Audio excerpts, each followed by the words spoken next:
Padre y Dios bondadoso, Señor, ante ti venimos agradecidos, con un corazón, Señor, lleno de ese amor que tú has depositado en nosotros. Profundamente agradecidos, Señor, porque tus ojos de misericordia se acercaron a pecadores como nosotros y nos llamaste, nos convenciste, nos traíste, Señor, a este lugar, nos colocaste en esta buena relación, nos llamaste hijos de Dios. Gracias, Señor, porque sin merecerlo, Señor, la obra de la cruz nos alcanzó. Gracias a Dios, porque sin merecerlo, hoy gozamos de las bendiciones que hay en Cristo Jesús. Amén. Hermanos, hoy vamos a estar viendo en la primera plenaria el tema adoptados por Dios. Yo pregunto, ¿quiénes de los que están aquí son adoptados? Amén, ¿verdad? Escuché como poquitos amén en el lado izquierdo. Bueno, ojo con eso. Adoptados por Dios es supremamente importante y yo quiero comenzar con un texto que quizás es uno de los textos más representativos para hablar del hecho de que nosotros hemos sido injertados en la familia de Dios, y es Efesios capítulo 1, verso 3 al 6. Quiero iniciar con este texto porque principalmente en mi vida es un texto de gran ánimo, sobre todo en esos días cuando siento que estoy perdiendo como realmente mi identidad, esos momentos en que parece que estoy como un poco desubicado. Recordar quién soy por lo que Cristo hizo en mí me ayuda realmente a tener una perspectiva más clara del Evangelio y a poder seguir viviendo ese Evangelio de una forma práctica. Efesios 1, versos 3 al 6 dice: Toda la alabanza sea para Dios, el Padre de nuestro Señor Jesucristo, quien nos ha bendecido con toda clase de bendiciones espirituales en los lugares celestes, porque estamos unidos a Cristo. Incluso antes de haber hecho el mundo, Dios nos amó y nos eligió en Cristo para que seamos santos e intachables a sus ojos. Dios decidió de antemano adoptarnos como miembros de su familia y acercarnos a sí mismo por medio de Jesucristo. Esto es precisamente lo que Él quería hacer y le dio gran gusto hacerlo. De manera que alabamos a Dios por la abundante gracia que derramó sobre nosotros, los que pertenecemos a su Hijo amado. Amén. Amén. Hermanos, ser hijo de Dios es el regalo más grande que tú y yo hemos podido recibir. Ser un hijo de Dios es ese abrazo que vino del Señor hacia nosotros cuando pecadores como tú y como yo despreciábamos al Señor. No queríamos mirar la cruz, éramos rebeldes por nuestra propia naturaleza, éramos rebeldes en todo el sentido de la palabra. Cada célula de nuestro cuerpo, cada pensamiento estaba completamente en contravía de todo lo que es Dios y lo que Él quiere para nosotros. Sin embargo, en su gran amor y en su infinito amor, Él nos miró cuando estábamos en ese estado, no como estamos hoy, cuando estábamos en ese estado, destituidos de la gloria de Dios, literalmente rechazando y odiando la santidad de Dios. Pero eso cambió, y esa es la mayor de las noticias que nosotros hemos podido recibir. Eso cambió porque gracias al sacrificio de Cristo Jesús, ahora nosotros recibimos todas estas bendiciones. Gracias al sacrificio de Cristo Jesús, ese estado de hombres lejos de Dios, ese estado de hombres caídos, ha cambiado ahora a hombres redimidos. Ahora hemos sido cambiados a ser hijo de Dios. Nuestro estado legal ha cambiado. Antes éramos esclavos del pecado, vivíamos lejos de Dios, pero hoy ya no lo somos. Hoy nosotros somos declarados justos delante de Dios, somos hechos libres. Jesús nos hace justos y no solamente nos hace justos, sino que nos da el derecho de llamarnos hijos de Dios. No solo se trata de que tú hayas cometido un pecado y alguien diga, ya no te voy a juzgar por esto. De por sí ya eso es glorioso y maravilloso. Sino que aparte de esto, de ser justificado, ahora nos llama, nos sienta en su mesa y nos dice, ahora ustedes son parte de la familia de Dios. Eso es lo que sucede en un proceso de adopción. En un proceso de adopción suceden dos partes. La primera, si tú deseas adoptar un niño, Tú tienes que ir ante las autoridades, ante los jueces, haces todo un trámite, haces todo un papeleo, hacen toda una cantidad de investigaciones, hacen todo lo necesario para poder cambiar el estado de este niño de hijo del Estado a hijo tuyo. Entonces viene todo el proceso de cambiar los apellidos, viene todo el proceso de colocarle los apellidos tuyos. Esa es una primera parte. Pero cuando este proceso se da, legalmente, este niño ya es hijo. Desde el momento en que nosotros firmamos ese papel, deja de ser un hijo del Estado, porque así lo llaman, para ser ahora un hijo de nosotros. Esa es la primera parte. Pero yo estoy seguro que cuando estos niños son adoptados, y hay un papel que dice, eres hijo de Luis Carlos Pérez, este niño todavía no se siente del todo hijo de Luis Carlos Pérez. Yo sigo siendo un extraño todavía para él. Entonces viene una segunda parte de la adopción. Y esa segunda parte es el momento en que eres vinculado a esta familia de manera emocional. Eres vinculado dentro de esta familia cuando entiendes que comienzas a vivir de esos derechos que ahora se le ha otorgado a este nuevo hijo en medio de la familia. Lo mismo sucede con lo que hace el Señor en medio de nosotros. El Señor no utiliza la analogía de la adopción porque estaba lejos de lo que nosotros éramos, sino por el contrario, porque Dios es un Dios pro adopción. Es un Dios que pensó en esto desde hace mucho tiempo y no como que, bueno, mi plan B es ahora traerlos porque se descarriaron, entonces tengo que volverlos al camino. No, eso no fue en ningún momento, eso nunca ha sucedido así. En el momento en que el sacrificio de Cristo se hace efectivo en nuestras vidas, en la cruz, para nosotros es la justificación. Dios nos declara justo, Dios nos hace sus hijos. Nosotros no tenemos nada que hacer en medio de eso. Es un regalo de parte de Él para nosotros. Dios nos justifica y ahora hay un papel que se firmó hace 2000 años y dice, tú eres hijo de Dios, y es irrevocable. Es irrevocable y es maravilloso, pero luego de este momento de justificación, ahora vienes a injertarte dentro de la familia de Dios. Ahora vienes a ser parte y a vivir dentro de la familia de Dios. Y está esta segunda parte donde tú comienzas a ser santificado cuando comienzas a vivir bajo las normas, bajo las exigencias de esta casa. Entonces comienzas a sentir de manera cercana el amor de Dios a través de las Escrituras y lo que Él hace por nosotros, pero también comienzas a sentir el amor de Dios a través de todos tus hermanos. Y en medio de esto está este proceso que es la adopción. Por eso yo creo que es uno de los mejores estados, el mejor estado que el hombre puede tener. Ahora eres parte de la familia de Dios. Eres adoptado por el mismo Dios. Gálatas capítulo 3, verso 26 dice, pues todos ustedes son hijos de Dios por la fe en Cristo Jesús. Yo quiero preguntar, ¿quién se levantó una mañana y dijo, pues yo quiero tener hoy fe?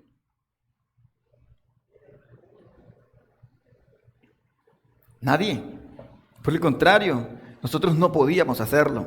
La fe es un don que se te dio.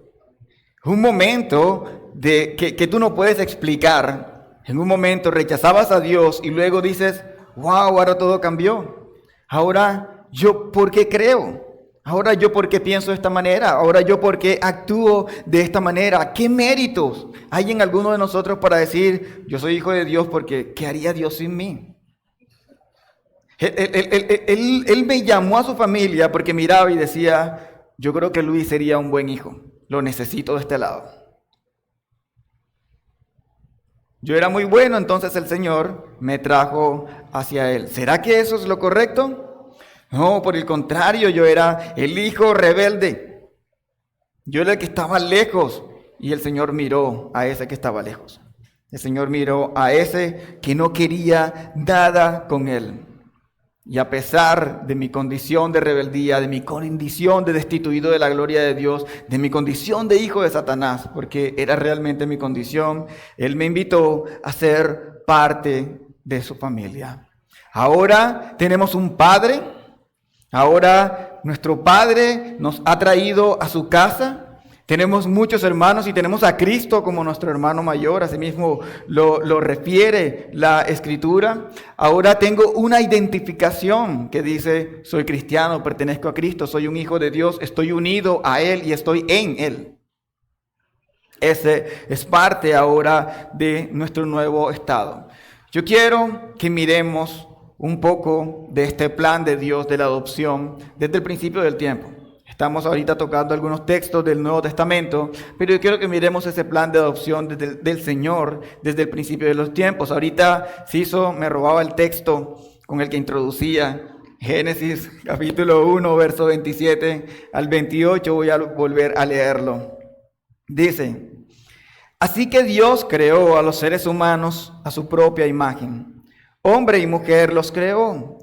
Luego Dios los bendijo con las siguientes palabras: sean fructíferos y multiplíquense, llenen toda la tierra y gobiernen sobre ella, reinen sobre los peces del mar, las aves de los cielos y todos los animales que corren por el suelo. El año pasado dedicamos una clase completica a hablar acerca de la imagen de Dios en antropología bíblica. Hoy voy a tomar algunas de estas verdades para traerlas a esta conferencia el día de hoy. Y es que ser hijo de Dios es una verdad fundamental porque cuando tú logras entender que eres un hijo de Dios, no solamente sabes que eres injertado en una familia, sino que la cosmovisión de todas las cosas que hay a tu alrededor completamente son diferentes ahora. Cambian, son completamente diferentes. Ahora estás dentro de la iglesia y ahora tienes también una responsabilidad. Y es reflejar esa imagen de Dios. Cuando Dios creó al hombre y la mujer, tenemos a Adán y Eva, hechos a su imagen y semejanza. Era el momento perfecto, no existía pecado, no había ninguna distorsión de absolutamente nada. Ellos reflejaban ese carácter de Dios allí. Tenían una gran responsabilidad, tenían una gran tarea, pero era una tarea que debieron vivir en medio del gozo y la alegría de hacer lo que Dios estaba mandando. Esta imagen, como bien leíamos en el texto, debía ser llevada de generación en generación, porque la tarea de Adán y Eva era tener muchísimos hijos y que ya no fuera solamente el jardín del Edén con la imagen de Dios, con Adán y Eva, sino que ahora fuera el mundo entero lleno de la imagen de Dios a través de todos los hijos de Adán y Eva. Sin embargo, el pecado entró. Cambió un poco la perspectiva de lo que ellos podían ver. El pecado distorsionó la imagen de Dios. No la puede borrar, porque cada ser humano sigue siendo el día de hoy la imagen de Dios. Aún aquellos que están perdidos siguen siendo la imagen de Dios. Pero es una imagen de Dios que está completamente distorsionada. Es una imagen de Dios que hoy no está muy clara. Yo quiero que pienses un poco en cuando Dios crea a Adán y Eva, Dios crea un matrimonio. Dios crea una familia, pero esta familia no tiene hijos. Dios crea un matrimonio, Dios crea a un hombre y a una mujer para que reflejaran este carácter de Dios. Ellos podían relacionarse con Dios todo el tiempo y tener una perspectiva de lo que Dios les estaba enseñando en cada momento de sus vidas. Entonces todo lo que llegaba a sus mentes era bueno porque venía directamente de parte del Señor. Ellos fueron diseñados desde un principio para pertenecer a Cristo. Porque no podemos olvidar lo que acabamos de leer en Efesios, desde antes de la fundación del mundo. El Evangelio no es un plan B para redimir a los que se descarriaron. Desde antes de la fundación del mundo, esta pareja ya estaba llamada a reflejar la imagen de Dios, o sea que ya estaban llamados a pertenecer a Cristo. Aún antes del tiempo de la caída, a ellos se les encomendó la tarea de multiplicarse y Dios no estaba pensando solamente en tengan un montón de hijos y ya. Quiero ver la imagen de Dios por todos lados, pero sin ninguna responsabilidad. No, era una representación, no solamente en el sentido de como un hombre físicamente, sino también espiritualmente, también en el carácter de Dios y la relación que los hombres deberían tener con Dios. Todo esto, vuelvo a repetir lo mismo, se distorsionó. Pero si nosotros queremos tener una perspectiva clara acerca de la adopción y acerca de la familia, antes de pensar en hijos, primero tenemos que pensar en matrimonios. Antes de pensar en traer niños a mi casa, yo tengo que pensar en cómo está mi casa. ¿Será que mi hogar está reflejando esa imagen de Dios? Adán y Eva fueron puestos en el huerto para que fueran representantes de Dios con cada acción, con cada palabra. A cada uno se le dio específicamente su rol de cuidado, de trabajo. Todas las cosas que ellos tenían que hacer estaban allí. Y el Señor les dio la tarea de multiplíquense, tengan muchos hijos, ¿verdad? Pero no antes, sin realmente ellos ser los primeros que deberían reflejar la imagen de Dios. Por lo tanto, la relación más significativa que nosotros podemos ver en las Escrituras no es la relación de padres a hijos. Es la relación de esposos. Esa es la relación más significativa en la vida, en la Escritura. No hay una relación que debería ser más fuerte, obviamente está nuestra relación con el Señor, estoy hablando de las relaciones humanas, que debería ser más fuerte más que esta. Adán y Eva estaban destinados a representar el plan de Dios en Cristo y la iglesia. No fue el Señor en medio del camino diciendo, bueno, vamos a hacer que el matrimonio se parezca, ¿a qué será? A Cristo y la iglesia para que sepan amarse. Es todo lo contrario. La relación que Dios había diseñado desde el principio, había pensado en su gran propósito, era la relación de Él con su pueblo. Y luego coloca matrimonios para que reflejemos esa relación. Luego coloca matrimonios para que vivamos ahora de esta manera. Por eso, para los propósitos de Dios, la familia es supremamente fundamental e importante. ¿Qué es la iglesia? Un grupo de familias que aman al Señor y se conforman ahora en una sola familia.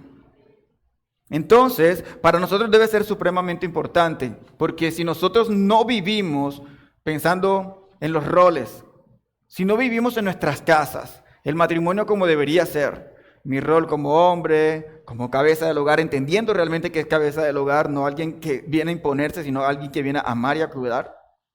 Entendiendo mi rol como cabeza de esta casa, que tengo que proteger a mi núcleo familiar, en el sentido de la mujer, entendiendo su rol de sometimiento, no en el sentido de anulación, eso es machista y completamente diabólico, sino entendiendo su rol de sumisión como la ayuda ideal para que el huerto fuera fructífero. Entonces, la ayuda ideal para que nuestras familias, nuestros trabajos, nuestras iglesias, nuestra sociedad realmente sea fructífera. Porque este era el trabajo de Adán y Eva. Era representarle a Él no solamente teniendo hijos, sino que estos hijos pudieran realmente vivir el carácter de Dios. Somos nosotros la imagen de Dios. Cuando Dios creó al hombre y la mujer, dijo, es bueno en gran manera. Y llenen toda la tierra de esto que yo he creado y de que esto es muy bueno. Hermanos, la familia es fundamental. Tanto es así que nosotros vemos la gran mayoría de los problemas que tienen los niños o las personas que crecen sin un padre o sin una madre a su lado son problemas relacionales, sociales. Porque el modelo de la familia fue distorsionado. Uno, o porque los padres no están, o dos, porque los roles están invertidos. Eso distorsiona completamente el entendimiento del mundo. ¿Cómo debieron estos jóvenes, estos niños que se convierten en adultos, entender el mundo? Dios colocó en nosotros su imagen y no hay nada, absolutamente nada, en toda la creación que sea la imagen de Dios. Solo nosotros. Eso dice muchísimo. De todo lo que Dios creó, nosotros somos lo más valioso. Mira lo que dice Isaías 43, verso 7. Traigan a todo el que me reconoce como su Dios, porque yo los he creado para mi gloria. Fui yo quien los formé. El Señor está colocando un sello de autoría. Son míos, yo los hice, yo los he creado y ustedes viven para mí. Cuando Dios está diciendo son creados para mi gloria, está diciendo para que vivas en función de tu rol y me representes. Eso es lo que Dios está diciendo. Dios creó al hombre, al ser humano, con valor, con dignidad. Pero a raíz de que la imagen de Dios está distorsionada, entonces ahora tenemos los orfanatos, un mal necesario. Ahora tenemos no solamente en el caso de personas abandonadas, sino todas aquellas cosas que hemos tenido nosotros que traer para poder minimizar los efectos del pecado. Yo quiero leer una porción de un libro, se llama Orfanología, de Tony Merida. Si lo pudieran leer sobre este tema, es maravilloso. Dice: ya que los hombres fueron creados a imagen y semejanza de Dios, poseen valor y dignidad de Dios. La humanidad es el pináculo de la creación de Dios, su posesión preciada. Por lo tanto, debemos valorar lo que Dios valora y debemos amar lo que Dios ama. Desde el vientre hasta la tumba, la doctrina de la imagen de Dios, Imago Dei, debería afectar cómo vemos a los seres humanos. Si tú eres la imagen de Dios y pensando que has sido redimido por Cristo Jesús, ¿por qué la iglesia no ama lo que Dios ama? ¿Por qué la iglesia no cuida lo que en su palabra el Señor muestra tanto cuidado? ¿Por qué la iglesia no valora lo que tiene tanto valor a los ojos de Dios? Perdón. Entonces es uno de los más grandes problemas que vivimos la iglesia el día de hoy. Nos encerramos, quedamos aquí guardaditos, no tenemos nada que ver muchas veces con el mundo exterior, como si el evangelio fuera: cierra las puertas, que somos los únicos y no podemos hacer más nada. Por el contrario, lo que hay aquí tiene que salir. Tiene que salir allá, porque allá lo están necesitando, como cuando tú estabas allá y todavía no eras hijo de Dios. Dios nos está dando a nosotros la gran tarea de reclamar a los perdidos para Él. Mira lo que dice Proverbios 22, verso 2. El rico y el pobre tienen un lazo en común. ¿Cuál es? El hecho de que ambos son hechos por el Señor.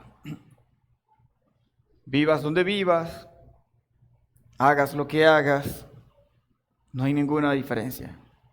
Somos creados a imagen de Dios. Pero luego viene este momento, el pecado entra al mundo, la condición caída afecta a todos nosotros, afecta a las familias. No es nada más que veamos la segunda familia en medio de Génesis para que veamos a un hermano matando a otro. Un hermano quitando la vida a otro. Y ahora este hermano tiene que irse. Es expulsado de la familia. Ya estamos viendo todas las consecuencias del pecado en tan solo unos cuantos capítulos de Génesis. Satanás viene y aparece y distorsiona y cambia lo que Dios ha llamado bueno. Y ahora Él da una nueva perspectiva de lo que Él considera bueno, cosa que sabemos que no lo es. Por lo tanto, el estado del hombre después de este momento es fuera de la gloria de Dios, destituido de la gloria de Dios, fuera de la presencia de Dios. Este momento en que Adán y Eva eran hijos de Dios directamente y tenían una relación ahí cerquita con Dios, se dañó. Se distorsionó y ahora son expulsados del Edén y ya no son hijos de Dios. En el momento en el que el pecado entra, ya no son hijos de Dios. Ahora, viene a ellos la salvación a través de la fe, sí, pero en el momento en que todavía no se ha dado esto, no son hijos de Dios, porque ahora son incrédulos. No creyeron lo que Dios dijo, van a morir. Y ciertamente murieron. El hombre tenía una libertad maravillosa en medio del Edén. Tenía una responsabilidad importante. Lo que se esperaba para el Edén era maravilloso. Sin embargo, Génesis capítulo 3 nos muestra cómo todo realmente cambió. Cómo todo fue completamente distorsionado. Ahora, de allí en adelante, ya la imagen de Dios no es tan clara. Ya la imagen de Dios es distorsionada y Dios llama ahora a través del Evangelio a la iglesia a vamos a recuperar esta relación.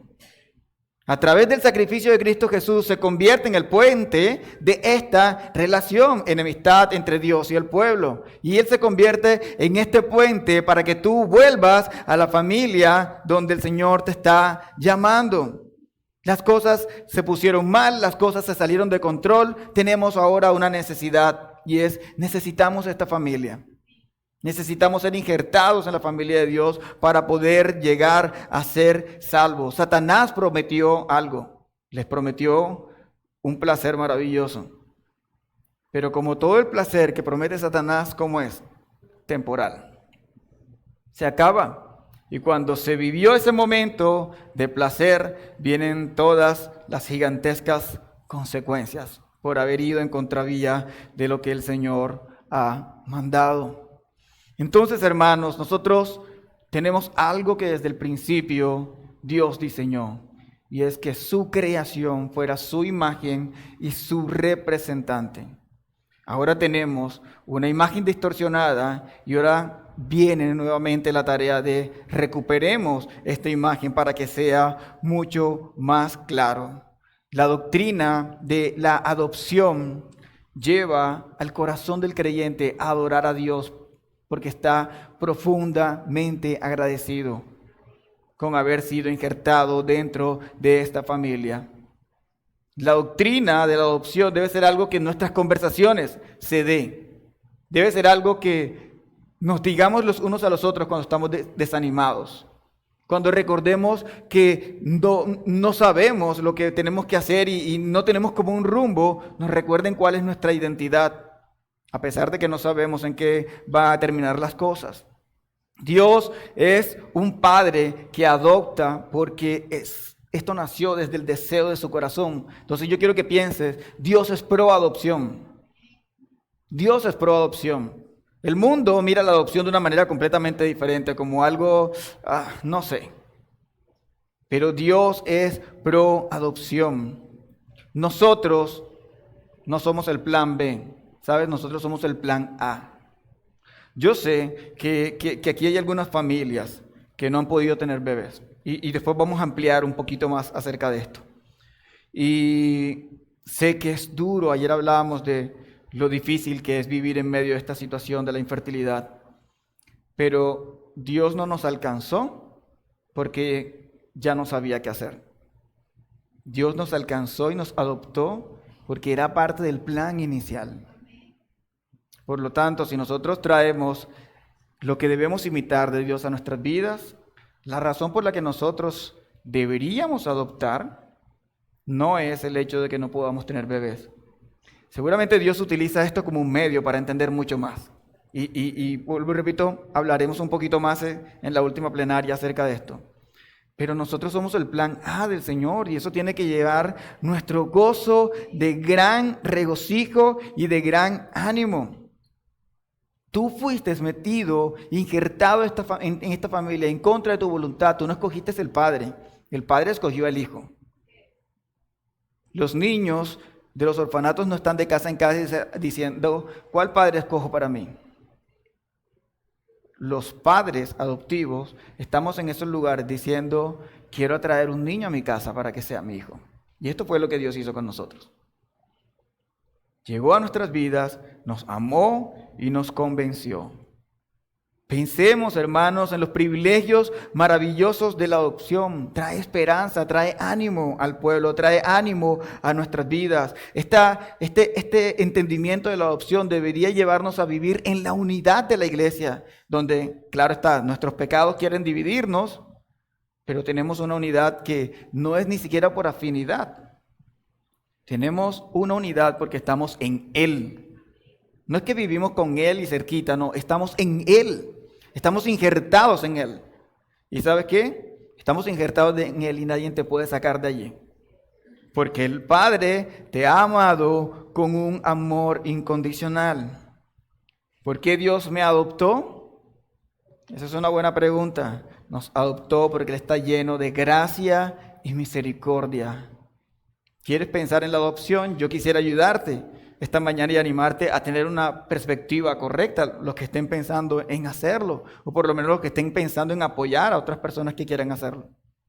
Yo quiero decirte que tú imites a Dios porque Él ha traído o te ha traído a su familia por gracia y misericordia, no por los méritos. Porque no hay ningún mérito. No hay ningún mérito en esto. Nosotros somos llamados a imitar a Dios y amar lo que Él ama. Entonces, cada ser humano sobre la faz de la tierra es su imagen. Yo debo amar a esas personas porque son la imagen de Dios. Y esa imagen de Dios debe reflejarse en este amor como ahora, si tengo la posibilidad, un padre que se convierte en un padre adoptivo. Claro está, yo no estoy diciendo que todos tenemos que salir de aquí a adoptar. Yo no estoy diciendo eso, y ni todas las personas están llamados a adoptar. Hay muchos factores que también hablaremos en la última plenaria que tendremos que revisar allí. No quiero que tú pienses que, entonces si yo no adopto estoy mal delante de Dios. No, eso no es lo que quiero que quede en medio de nuestras mentes. Pero lo que sí yo quisiera que pensaras es, considéralo. Considéralo. Puede que Dios no te esté llamando a eso, pero considéralo. O por lo menos ten un entendimiento más amplio y más claro acerca de esto, para que apoyes y ayudes a estas familias que lo están haciendo. Porque cuando una familia de esta congregación, por ejemplo, llegase a adoptar, es toda la iglesia la que ahora es parte de la familia de este nuevo hijo. Porque se hizo parte de esta familia gigante. Sí, hay una familia primaria que va a ser los tutores y cuidadores, pero se hizo parte de esta comunidad. Entonces ahora muchos ojos, muchos consejos, muchos cuidados deben estar de parte de todos ustedes para esa familia.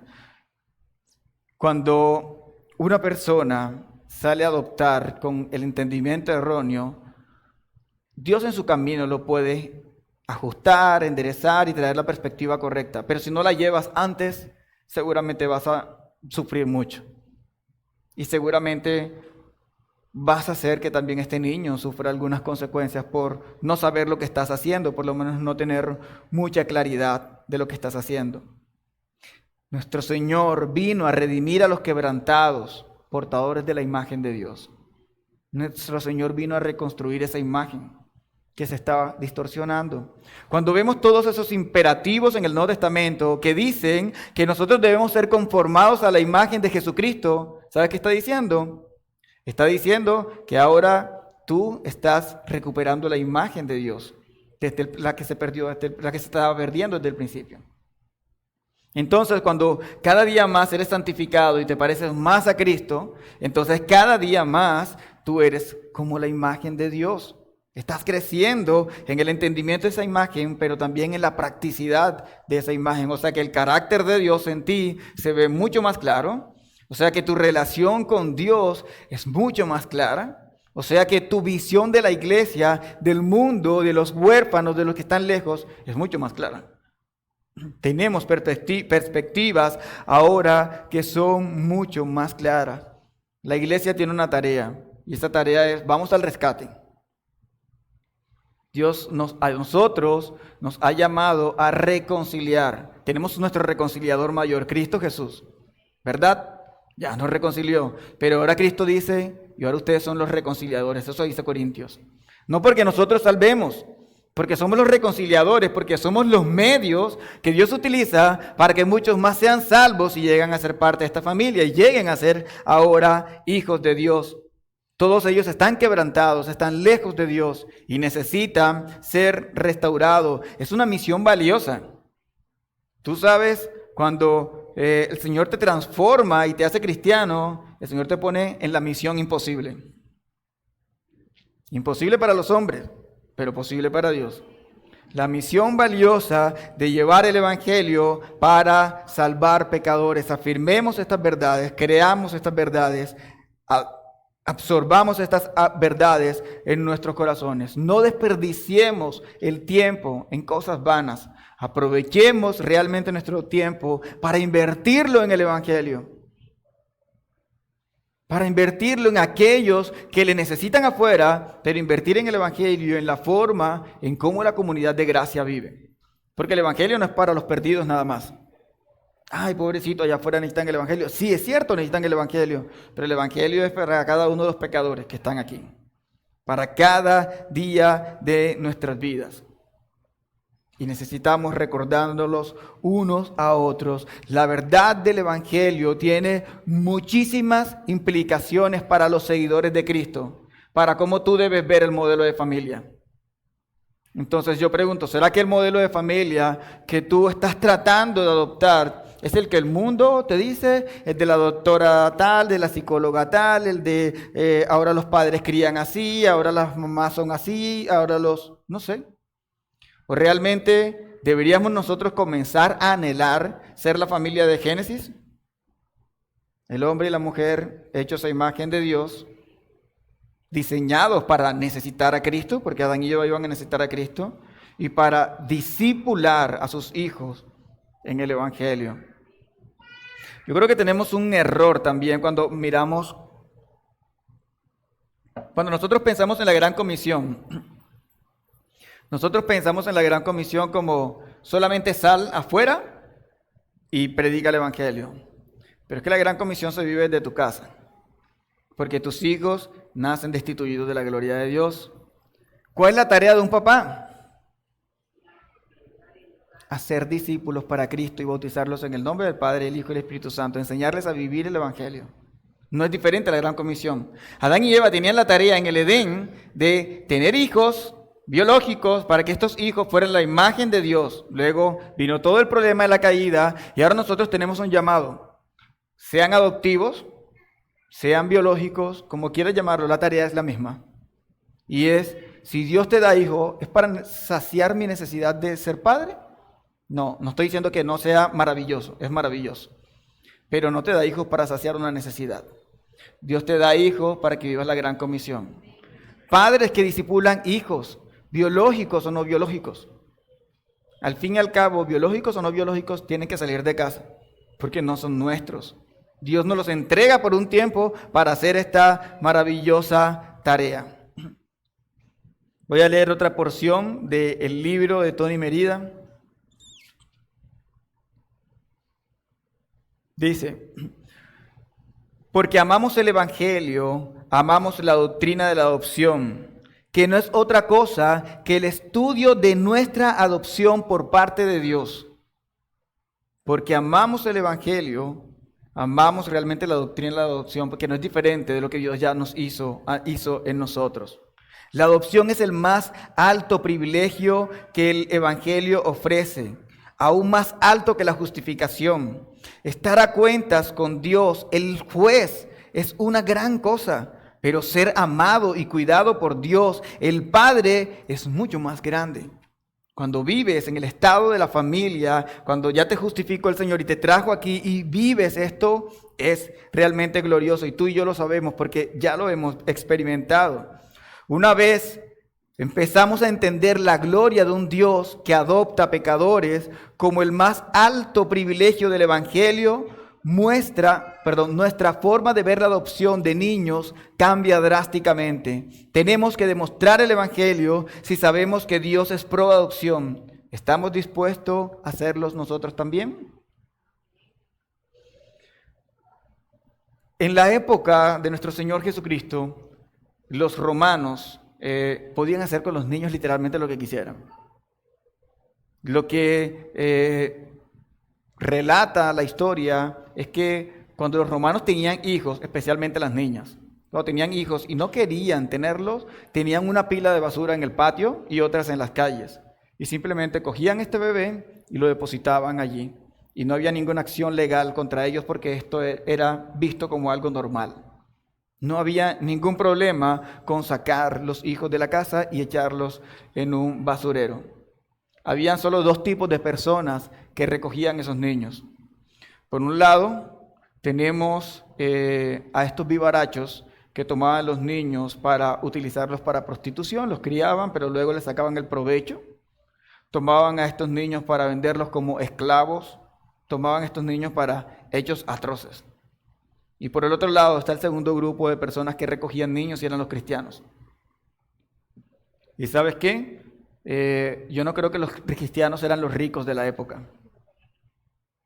Llevar un niño a tu casa en esas condiciones y en esa época, y no era uno, eran muchos, era llevar una decisión difícil porque la economía de ese entonces no era buena en ese sentido y ahora tienes que alimentar una boca más. Pero había algo que motivaba a esos corazones a hacerlo. No era pensar en la economía. Seguramente pensaban en cómo voy a resolver ahora todas las cosas que se vienen. Seguramente eso tenía que pasar por sus cabezas. Pero el valor que ellos entendían que el hombre tenía, porque era la imagen de Dios, era algo por lo cual ellos no podían pasar por allí y simplemente decir, es uno más. Sino que sabían que ese bebé que estaba allí tenía valor y dignidad. Y ellos tenían la responsabilidad delante de Dios para hacerlo. La iglesia ha cambiado mucho hasta el día de hoy. Hay muchos libros que relatan la historia de cómo los cristianos a través de la historia han sido aquellos que han cuidado de los huérfanos, de los vulnerables, y vemos esas historias como, wow, qué época tan maravillosa. Y hoy, que vemos este despertar de la reforma en Latinoamérica, que vemos todas estas cosas, yo no veo gente en Latinoamérica adoptando. Los gringos adoptan muchos, pero yo no veo gente en Latinoamérica adoptando. Los cristianos somos pro vida y llenamos nuestras bocas decir que somos pro vida, pero hay una incongruencia en lo que decimos. Los cristianos somos pro vida, salimos a marchar y decimos estamos en contra del aborto, salimos a decir tú no tienes derecho a quitarle la vida de nadie. Pero entonces, si nosotros somos pro vida, deberíamos ser consecuentes con lo que decimos, porque entonces ¿dónde están los cristianos que dicen no abortes, yo lo crío? ¿Dónde están los cristianos que dicen, no abortes, entrégalo a, no sé cómo se llamará la entidad acá, en mi país es el Instituto Colombiano de Bienestar Familiar? Ellos lo reciben, sí, pero ¿dónde están los cristianos que están diciendo, yo soy pro vida, entonces soy pro adopción? Entonces, estos niños que han sido rechazados, vamos como iglesia a acogerlo. Entonces, es fácil decir, no, yo estoy en contra del aborto, pero no decimos yo estoy a favor de la vida. Son dos cosas completamente diferentes. Hermanos, vuelvo y repito, no estoy diciendo con esto que tenemos que salir todos de aquí a adoptar. Ahorita ampliaremos un poco más acerca del tema, pero yo quiero que consideres primeramente que tu estado no era tu estado natural. Que tu estado era un estado de lejos de Dios, estabas condenado. Pero la obra de la cruz, la obra más magnífica de amor más grande que ha existido y que existirá, te hizo a ti ser parte de la familia de Dios, te hizo ser partícipe de la familia de Dios. Entonces, ¿eres partícipe de la familia de Dios? Glorioso. ¿Cómo vas a vivir la gran comisión? Es una de las preguntas que seguiremos respondiendo más adelante. Hermanos, que el Señor les bendiga.